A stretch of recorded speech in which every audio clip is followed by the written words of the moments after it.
Hello, ഞാൻ ലിബില്ലി. അപ്പം ഞാനിന്ന് ഉണ്ണിമുന്തൻ്റെ പടമായ മാർക്കോ സിനിമ കണ്ടു. സിനിമ കേട്ടത് വയലൻസ് പോലെ തന്നെ, അതായത് വയലൻസ് പടമല്ലേ. ഞാൻ അതുകൊണ്ട് തന്നെയാണ് പടം കണ്ടത്. കാരണം ഇതിനു മുമ്പ് ഇറങ്ങിയ വയലൻസ് പടങ്ങൾ, അതായത് മലയാളത്തിലല്ല ഹിന്ദിയിൽ ഇപ്പം കില്ലൊക്കെ എനിക്ക് ഭയങ്കരമായിട്ട് ഇഷ്ടപ്പെട്ട പടമാണ്. അപ്പോൾ അതുകൊണ്ട് തന്നെ കയറി കണ്ടു. ഈ പടം എനിക്ക് ഒരു തരത്തിലും ഇഷ്ടപ്പെട്ടില്ല, അങ്ങനെ വേണം പറയാം. കാരണം എന്ന് പറഞ്ഞാൽ വയലൻസിൻ്റെ അങ്ങേയറ്റം എന്ന് പറയില്ലേ, അതായത് ചോരയുടെയൊക്കെ അയ്യര് കളി, അതാണ് പടത്തിൽ ഉള്ളത്. അതായത് ഇൻ്റർവെൽ പഞ്ച് തുടങ്ങി പടം പോണത് വയലൻസിൻ്റെ അങ്ങേയറ്റം.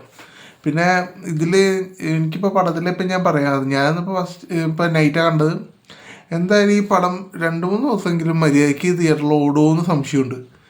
കാരണം എന്ന് പറഞ്ഞാൽ വേറെ ഒന്നുമില്ല, വയലൻസ് എന്ന് പറഞ്ഞാൽ അത് കുട്ടികളെ ചെയ്യുന്നതായാലും ഗർഭിണികൾ ചെയ്യുന്നതായാലും കാര്യങ്ങൾ എന്ന് പറഞ്ഞാൽ അങ്ങേയറ്റാണ് വയലൻസ് വന്നത്. അതുകൊണ്ട് തന്നെ മിക്കവാറും കട്ട് ചെയ്യാനുള്ള എല്ലാ സാധ്യതയും കാണുന്നുണ്ട്.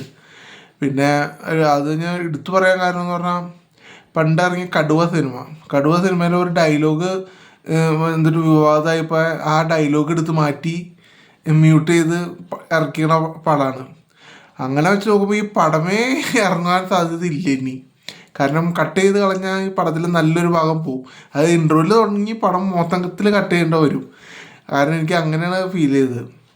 പിന്നെ പടത്തിൽ BGM ഒക്കെ ഉണ്ടല്ലോ, BGM ഒക്കെ കിഡിലിനായിട്ട് നല്ല എഫക്റ്റും കാര്യങ്ങളൊക്കെ ഉണ്ട്, കിഡിലിന് എഫക്റ്റായിട്ട് കിട്ടിയിട്ടുണ്ട്. പിന്നെ അതേപോലെ തന്നെ ഫ്രെയിംസ് ആയാലും. പിന്നെ സെൻറ്റിമെൻ്റൽ കഥ പറയുന്നത്, അത് കഥ എന്ന് പറഞ്ഞാൽ ഒരു ക്ലീശ എന്ന് പറഞ്ഞാൽ ഞാൻ ഉദ്ദേശിക്കുന്നത് വേറെ ഒന്നുമല്ല.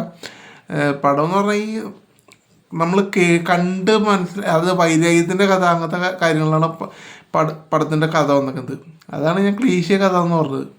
എനിക്ക് അങ്ങനെയാണ് പറയാൻ തോന്നിയത്. അപ്പോൾ വേറെ പ്രത്യേകിച്ച് ഇതെനിക്ക് തോന്നില്ല. പിന്നെ ഇന്ന് ഫേസ്ബുക്കിൽ റിവ്യൂ വന്നതിൻ്റെ ഇടയ്ക്ക് കുറേ പൊട്ടന്മാർ കമൻറ്റ് ചെയ്യണ കണ്ടിരുന്നു. അതായത് ക്രിസ്മസ് മാർക്ക് തൂക്കി, ക്രിസ്മസ് മാർക്ക് കൊണ്ടുപോയി, അങ്ങനെയാണ് ഇങ്ങനെയാണെന്ന്. എനിക്ക് തോന്നാറില്ല കേട്ടോ, മാർക്കോ പടം ഫാമിലി എന്തായാലും പടത്തിന് കയറില്ല. അതായത് ഞാനിന്ന് പടം കണ്ടപ്പോൾ തിയേറ്റർ ഹൗസ്ഫുള്ളായിരുന്നു. അതിൻ്റെ ഇടയ്ക്ക് ഒരു ലേഡി കണ്ടിട്ടുണ്ടായി, ഒരു ലേഡി മാത്രമേ പടം കാണാനുണ്ടായുള്ളൂ. ബാക്കി ഒക്കെ ഈ ചെറുപ്പക്കാർ പിള്ളേർ. അങ്ങനെ എനിക്കതാണ് തോന്നുന്നത്. എന്തായാലും ഫാമിലി ഈ പടത്തിൽ എന്തായാലും കയറില്ല, ഉറപ്പാണ് കാര്യം. ഞാൻ 100% പറയണു. പിന്നെ ഈ പടം 2-3 ദിവസം ഞാൻ പറഞ്ഞില്ലേ തികച്ച് ഓടുമെന്ന് സംശയമാണ്. കാരണം അപ്പോഴേക്കും എന്തെങ്കിലും ഇപ്പോൾ പ്രകൃതി സ്നേഹികൾ, അങ്ങനത്തെ സ്നേഹികൾ കുറേ കയറും. കാരണം അങ്ങേയറ്റാണ് വയലൻസ്. ഇപ്പോൾ ഞാൻ പറയാം, ഇപ്പോൾ ഈ ഉണ്ണിമുന്തൻ്റെ ഈ ക്യാരക്ടർ വെച്ച് നോക്കുമ്പോൾ റോക്കി ഭായ് ഒന്നുമല്ല, അങ്ങനെ വേണം പറയാം. അത് റോക്കി ഭായ് ഒന്നും വയലൻസ് എന്ന് പറഞ്ഞാൽ റോക്കി ഭായ് ചെയ്തിട്ടില്ല. ആകെപ്പാടി കൂടി ചെയ്തിരിക്കുന്നത് മറ്റേ ആ പോലീസ് സ്റ്റേഷനൊക്കെ തകർക്കണം, ആ സംഭവം മാത്രമേ ഉള്ളൂ. ഇതിലെന്ന് പറഞ്ഞാൽ ത്രൂ ഔട്ട് ഉണ്ണിമുന്തൻ്റെ ആ വയലൻസ്, അങ്ങനെ വേണം പറയാം.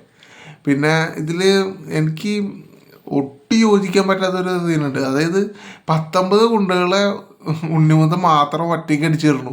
അത് ഈ 19 ഗുണ്ടകളുടെ കയ്യിൽ അരിവാൾ, വാക്കത്തി, കത്തി, എല്ലാ സംഭവങ്ങളും ഉണ്ട്. പക്ഷെ അവരൊന്നും ഉണ്ണിമുന്തനെ ചെയ്യല്ല. ഉണ്ണിമുന്തൻ രക്ഷപ്പെട്ട് ബാക്കിയുള്ളവരെ കൊല്ലുന്നു. ഇതാണ് കഥയുടെ ഇത് പോണത്. പിന്നെ ലാസ്റ്റ് ഒരു മെഷീൻ ഗൺ ഫൈറ്റൊക്കെ ഉണ്ട്. ആ ഗൺ ഫൈറ്റിൽ വെച്ച് നോക്കുമ്പോൾ ഒരു സൈഡിലുള്ളവരെ മൊത്തം വെടിവെച്ച് കൊല്ലണു. ആ സമയം അപ്പോൾ പിറകിലുള്ളവർ വെറുതെ നിൽക്കണു. അങ്ങനെയൊക്കെയാണ് പടം എനിക്ക് തോന്നിയത്. എന്തായാലും എനിക്ക് പടം ഇഷ്ടപ്പെട്ടില്ല. വയലൻസ് ഇഷ്ടപ്പെടുന്ന ഒരാളാണ് ഞാൻ, പക്ഷേ എനിക്ക് ഈ പടം എന്തോ ഇഷ്ടപ്പെട്ടില്ല.